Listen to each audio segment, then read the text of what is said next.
1998, a man who would go on to become a relatively famous author in Christian circles, Lee Strobel. At that point in time in 98, he had been a graduate of Yale. He was a reporter, investigative journalist for the Chicago Tribune, and his wife became a Christian.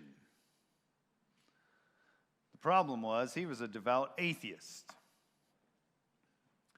So Mr. Strobel set out to demonstrate to her logically, like any good husband would, why she was wrong. So he said, I want to do this. A coworker said, if you really want to disprove Christianity, he said he knew this coworker to be a Christian. He said, you really want to target kind of the crux of it. You want to disprove it. You want to show her that you're right and she's wrong. Really, it all hinges on the death, burial, and resurrection of Jesus. If you can undermine that, then the whole deal falls apart. So as his book outlines the case for Christ, the journalist's perspective of the evidence of Jesus. As his book, Case for Christ, went to outline was, here's why you should not believe Jesus came, died, was buried, 3 days later was resurrected. In his quest to kind of scientifically, mathematically, using empirical evidence, disprove Jesus, he found his wife was right.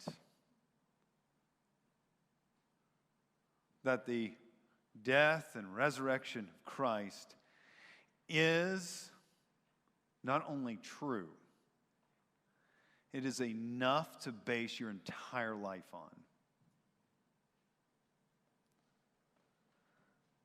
These Pharisees and Sadducees come to Jesus. They say, if you want us to base our entire life on something, you better have some really good proof. Show us a sign. There's got to be a lot more than just you're a good teacher. You've got keen moral insights. We want some proof.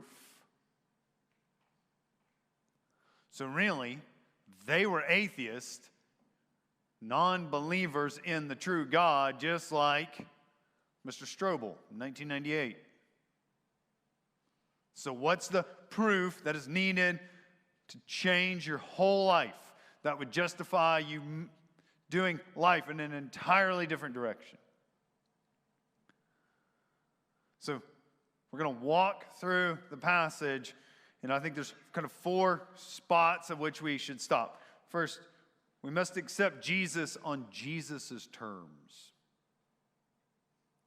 Then forecasting who Jesus is. Learning to trust the sign of Jonah, thirdly. And finally, the moments when we are susceptible to doubting. So accepting Jesus, forecasting Jesus, trusting the sign of Jonah, and susceptible moments. So if we kind of dive right in, Pharisees and Sadducees, 2 groups, 2 kind of peculiar names. If you stick around church long enough, you probably hear somebody use them in a derogatory way towards somebody else. They're nothing but a Pharisee. If you're not that deep into this thing, right? You're not that deep into this thing. Just a quick kind of who are these 2 groups? The Pharisees were kind of gritty religious people. They're going to really live out all the rules, what the Bible says, and then what the teaching of the elders were. They're going to live it out. What they have found is it gave them power and prestige. So we're going to live it out, but it allows us to wield some power.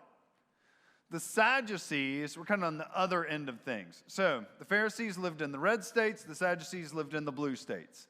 I probably could have just said that and it would have made sense. So the Sadducees said, we're only going to follow the parts of the Bible that are explicit commands from the first 5 books of the Bible.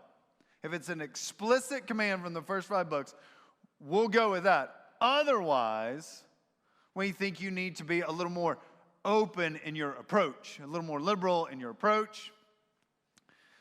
Their thing was they had developed, the reason they wanted to be a little more liberal in their approach is good relationships with Rome, the occupying power, and it kept them in the spot of having more possessions.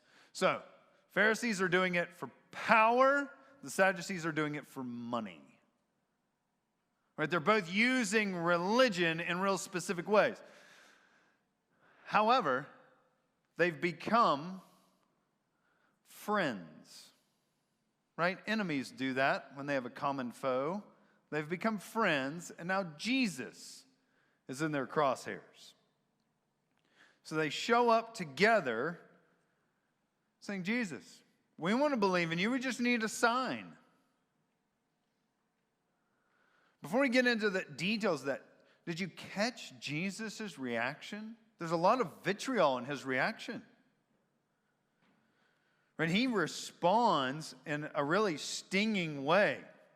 Back in that first paragraph, he says in verse 4, an evil and adulterous generation seeks for a sign. So he really comes back with this scathing rebuke of these people. So those are seeking for the sign in Jesus' eyes, evil or wicked. They're both derivatives of the same word in the original language. Adulterous generation does not mean they were having a lot of illicit extramarital relations. It means that it was worse than that. They're being unfaithful to God, claiming to be his partner and being unfaithful the whole time. And he says to this evil, adulterous generation is going to come for a sign. He even goes so far as to warn his disciples. He says, if this group and what they're teaching starts to be embraced, it will work like leaven. So a little bit leaven, as the Bible's already described, will leaven a whole lump of flour. Slowly works its way through until it transforms the whole batch. So there's something about these guys that Jesus responds very sternly towards. Evil and adulterous generation, and then he gets away from them and he says, listen, you can't go anywhere near this because it's insidious. It will produce evil in you. So hopefully we kind of set the stage for what was so bad about asking for a sign. I mean, if we push it a little bit, I've been around church people, not at this church, other churches, who said, man, I was just looking for a sign. Is that so bad?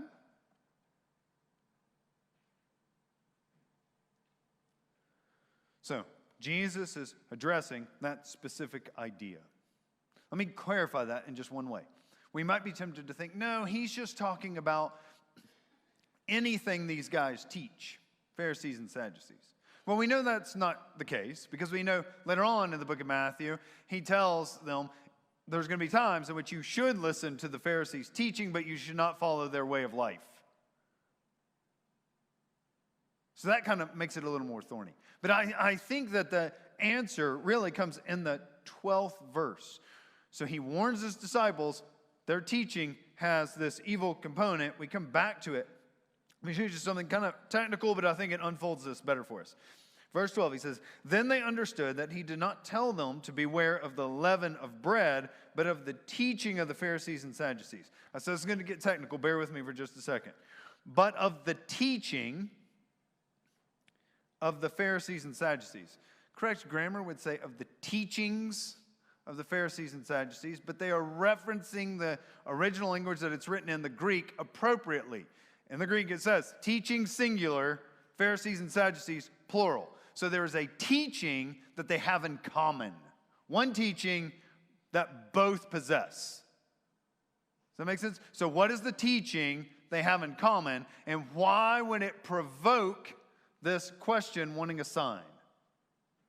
So hopefully figure out. So that's what Jesus is addressing. So we kind of got to put the pieces together. What's the teaching they have in common that would get such a big response from Jesus?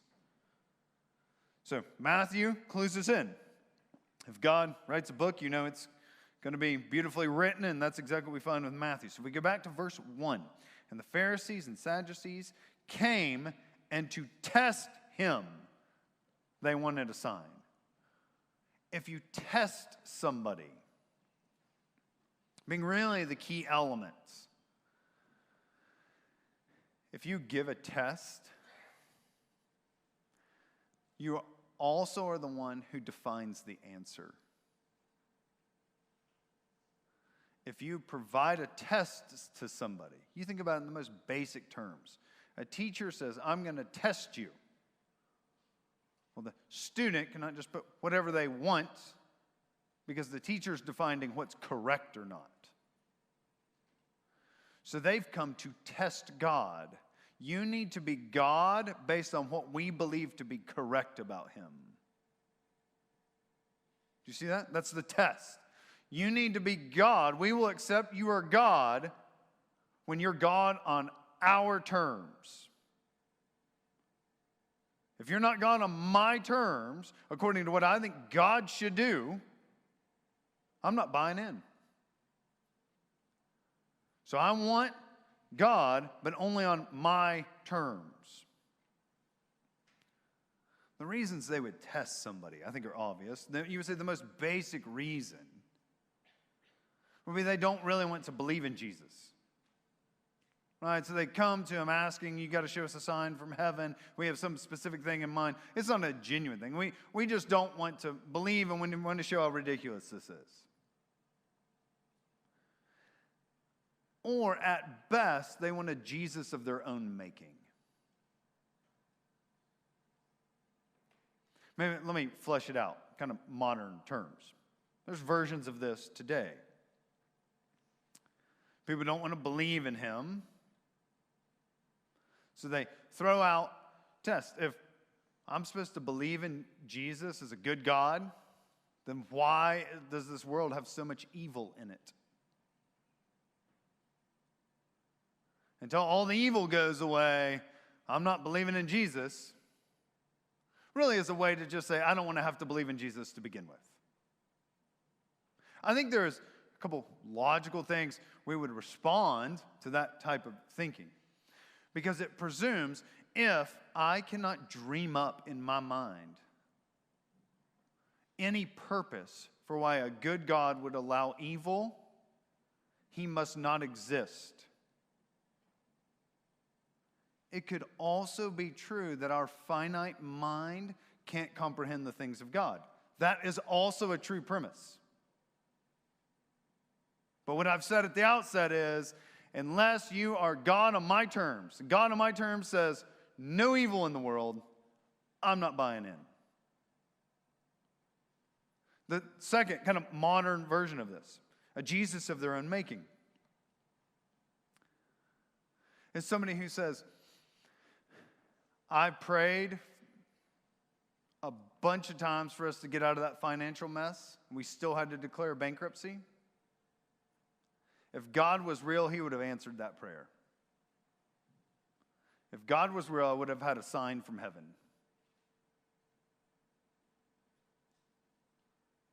I prayed that my aunt would be healed. She has not been healed yet. I feel like if God's real, this is his time to show me how real he is. I mean, a sign from heaven would convince me. These modern versions. So let's ask just a real honest question. What is so wrong with Jesus just giving them a sign? What's so wrong with that?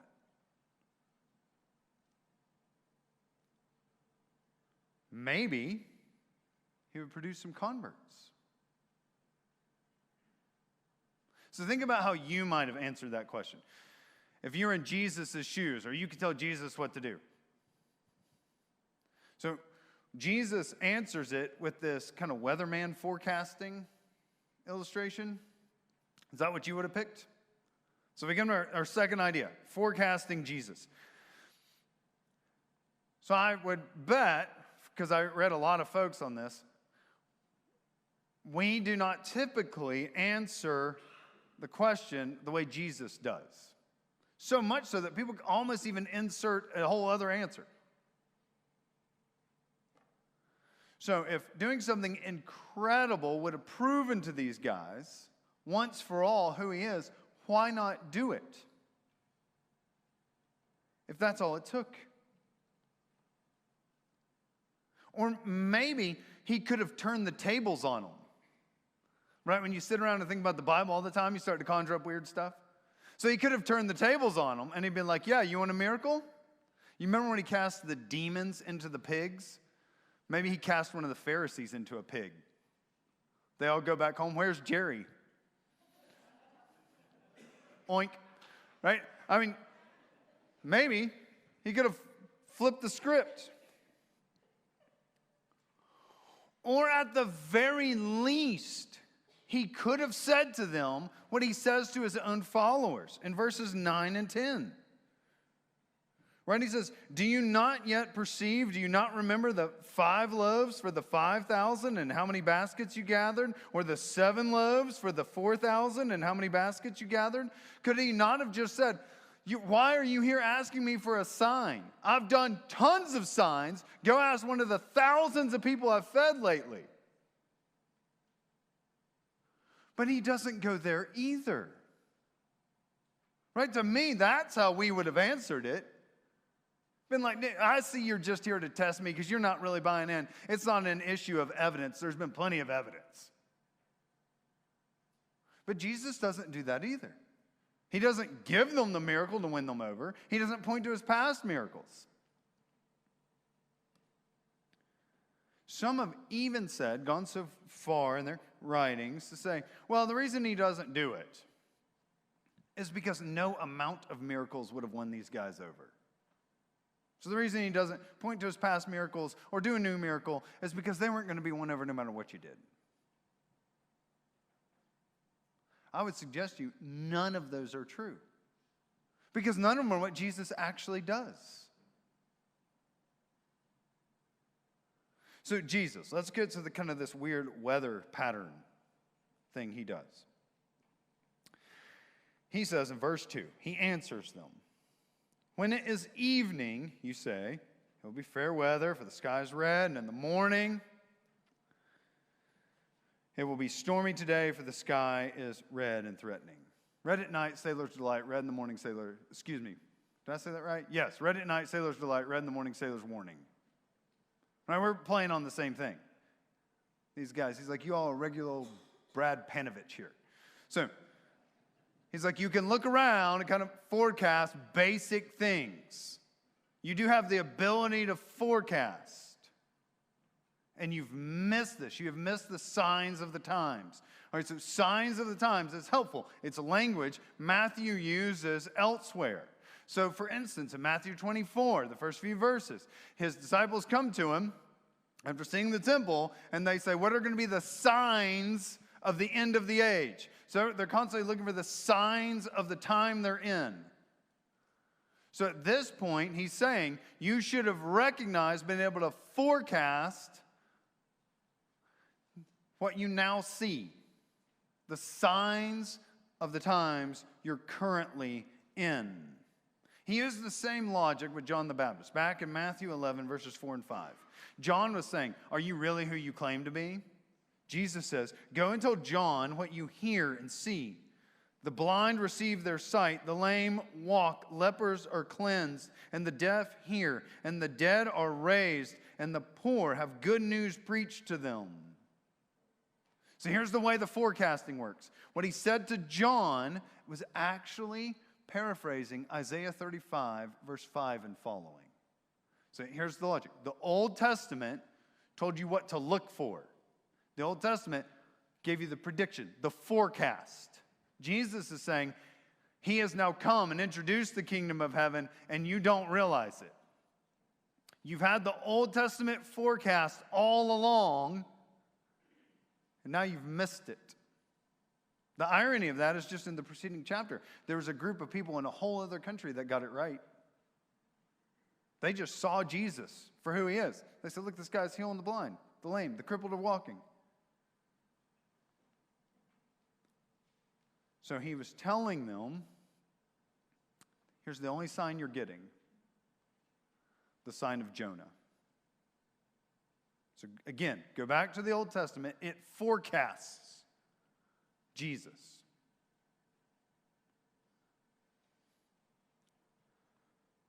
So, the third idea seems still kind of cryptic. What is the sign of Jonah? What is that? What is he pointing to? Well, I think Jesus is pointing to this very earnestly. I don't think it's just a retaliatory comment. He very earnestly is saying, everyone should go back and look at the sign of Jonah to understand who he is. The reason I would say that is because this is not the first time the sign of Jonah concept has been brought up. So if you go back to Matthew 12, back in Matthew 12, verse 38, he references this very idea, again, this time with scribes and Pharisees, but he's answering them once again. Verse 38, then some of the scribes and Pharisees answered him, saying, Teacher, we wish to see a sign from you.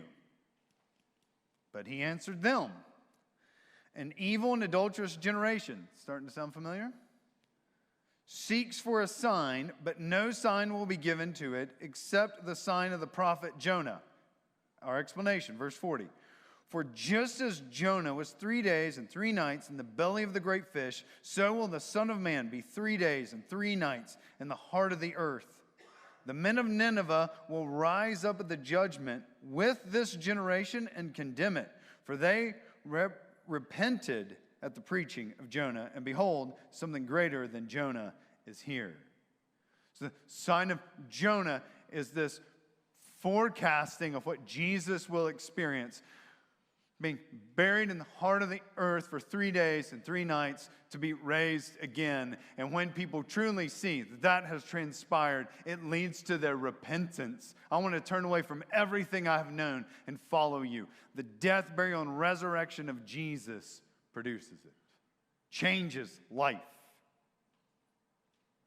But here's why he would not give them any other sign as well, other than the sign of Jonah. I need, more than anything else, I think long-standing believers in the room, at times we can miss this and we will start to trust in something less than. Here's what I mean. The gospel, the death, burial, and resurrection of Jesus, what the sign of Jonah was pointing to, that is the only miracle that contains salvific power, salvation power. That's the only one. Romans chapter 1, verse 16. Paul says, for I am not ashamed of the gospel. The gospel is the good news about Jesus' death, burial, and resurrection. He's not ashamed of it, for it is the power of God for salvation to everyone who believes. To the Jew first, also to the Greek.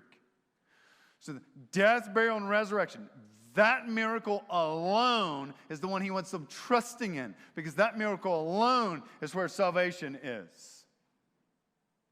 So if I put my faith and trust in some other miraculous event, it does not have the power to justify me, changing my whole life. It does not have the power to save me. Here's why I'm pointing to that. I think some of you may have given in to some ideas that other special moments in life have this kind of power for you, and they don't. I hear enough testimonies that I think that's the case. Where somebody says, I went through this really big event, and it was at that point that I knew God was real and Jesus was going to save me. What I'm saying is, it's only at the cross, Jesus' death, burial, and resurrection, that God proves to be real, and you know Jesus is going to save you. So I understand you went through a car wreck, and when fire, EMS showed up, they said, man, it's a miracle you came out of this alive. And here's what people think. I think God has left me here for a purpose. I'm now going to dedicate the rest of my life to living for God. He's left me here for a purpose. That miracle of you surviving the car wreck, I don't doubt, but it's not going to be enough. Whatever your moment is where you thought, in that moment I knew God was real, won't be enough. It's never intended to be enough. Please hear me well. If you're holding on to a special moment in your life, I don't doubt that it's a special moment. I really don't. But if that's what proves to you that God is real and God's a part of your life, it's going to come up short at some point because it's doing more than it was ever intended to do. The gospel alone, the sign of Jonah, that Jesus came, God on earth was buried, died, and rose again 3 days later to ultimately ascend back into heaven. That miracle has power to sustain you. If you base your whole life on that miracle, it really will have the power to compel you. So while the car wreck, the getting healed in the hospital, the moment you just felt God come over you and you had goosebumps, I don't doubt that. It sounds like I'm making light of those. I'm not making light of them, but I'm telling you they're not enough. It is going to be the sign of Jonah that will actually transform you. So he can't give them some other sign because then they would base their whole life on this secondary sign. I kid you not. This sounds comical, but if one of the Pharisees had been made into a pig, those other guys would have straightened up.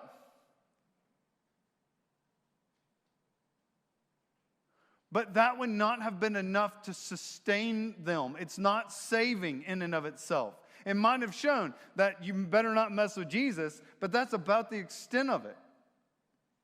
What you need is faith and trust in the actual gospel. And here's what we find with the disciples. And I think this is so pivotal. They leave there. Did you catch that at the end of verse 4? The very end of verse 4. They showed up, we know from the previous section, they showed up at Magadan. They pretty quickly meet some Pharisees and Sadducees. They have this interaction and they leave. So the threat of the Pharisees and Sadducees is gone. And Jesus still feels like he needs to warn them. Isn't that kind of odd? They've left those people. He still feels like he needs to warn them in terms of moving forward. Because that idea that they have, that if I can get Jesus to prove himself on my terms, so undermines faith in the actual gospel, he says it will corrupt your soul. That's an evil, rejecting God concept. And it will work its way in like leaven. You need the gospel, period. So follow me on this, please, church. He says that when, as Matthew tells us in the beginning of verse 5, when they've realized they have forgotten bread. Jesus knows they've forgotten bread. Everybody knows we're in the boat, we've forgotten bread. And Jesus at that point warns them. Why warn them at that point? They sound goofy because they're like, oh no, he's talking about bread. And he's like, how did you get leaven of the Pharisees and you got bread out of it? So it sounds goofy, but I ask a better question. Why did Jesus warn them at that point? Here's why I think it is. It is at that point that the thing that sustains life isn't present, that you're tempted to question God. It's at that point that you get a diagnosis and you think, man, how could this be if God is really in my life? And you get tempted to test him. God, if you don't let this cancer go, I don't know what I've been doing all these years. If Jesus were to let the cancer go, you're going to trust in the miracle of cancer going. He's saying, trust in the miracle of the gospel. So much so that I find it actually works in reverse. I want to give you maybe just an example of this. A friend reminded me of this week. An interview that I read. It's a famous pastor, which caught my attention. It's the pastor you may know, Tim Keller. So I've appreciated Tim Keller for years. In the middle of COVID, he found out he had a very severe aggressive form of cancer. What was kind of peculiar about it is he got pummeled with questions on it. What has this done to your faith? What do you think about Jesus now? So he talks through that idea. He says this. He was in the middle of writing a book about resurrection. He says, here I am writing a book about the resurrection, and I realized I only half believed I was going to die, his cancer diagnosis. He says, I realized I only half believed I was going to die. I went back and realized that in some ways I also only half believed in the resurrection. Not intellectually so much, but all the way down deep in my heart. I realized I needed to have a deeper faith in the resurrection, both intellectually and mentally. It was in those hours, he goes on to say, sitting around thinking about his diagnosis and realizing the end is pretty close. Is all of this real? That's a very honest question from a guy who has made a big name for himself talking about Jesus. Was all of this real? At that moment, what do you go to remind yourself all of this is real? You say, well, my family has always believed in Jesus. I had that experience one time where there was no explanation other than God. What he said God was actually doing in his life was making him trust in the death, burial, and resurrection of Jesus. If that's real, if he actually died, was buried, and was raised, what he found in the midst of his severe cancer diagnosis is that sustained him. That gave him hope. That compelled him. All the other things you could poke holes in. But that was concrete. He goes on to say, I do know that the resurrection of Jesus Christ really happened. And when I die, I will know that resurrection too. Powerful words from a man who died just a few months ago. He writes something helpful, though.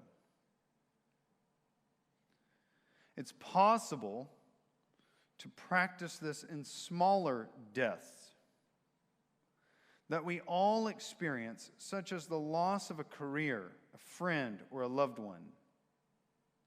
In those painful situations, you have to do essentially the same thing that you have to do when you're told you're going to die. You have to take something abstract that you believe about God and make it real to your heart so he becomes your consolation. You're no longer looking to the things of this world, but to your salvation. Your belief in the empirical evidence of Christ, your belief, as we started with Lee Strobel saying, I don't buy it. seeing Jesus' death, burial, and resurrection, that was so winsome, it was sustaining. The person with the car accident, and they miraculously are saved. And they say, I'm going to change my whole life based on this. I now have a new outlook on life. I believe they do. I believe it does. But it's not enough to justify a sweeping life change. It's not a big enough miracle. Jesus' death, burial, and resurrection is a big enough miracle to make a sweeping life change. So when people show up asking for a sign,